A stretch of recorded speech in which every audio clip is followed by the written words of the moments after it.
আল্লাহর কাছে ক্ষমা চাও, দুনিয়াটা কিছুই না রে যুবক। ওই কবরে যাওয়ার পরে গুনাহগারের কবরের দুই পার্শ্বের মাটির চাপ পাজরের হাড় চুরমার হয়ে যাবে। একটা নয়, দুটো নয়, 70 থেকে 99টা সাপের কামড়। কবরের ভিতরে জাহান্নামের আগুন। এরে বান্দা, এখনো কি আল্লাহর রাস্তায় ফিরে আসবি না? আল্লাহ দেখায় দেয় দুনিয়ার বিল্ডিং এর আগুনে কত যুবকের লাশ, আর চিৎকারের আওয়াজ, বাঁচাও বাঁচাও।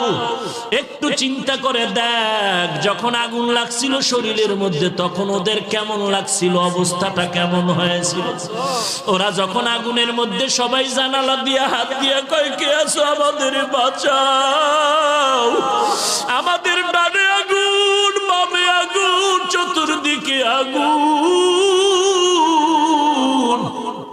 এই দুনিয়ার আগুন থেকে হাজার হাজার হাজার তাপের মাত্রার আগুন হবে জাহান্নামের আগুন।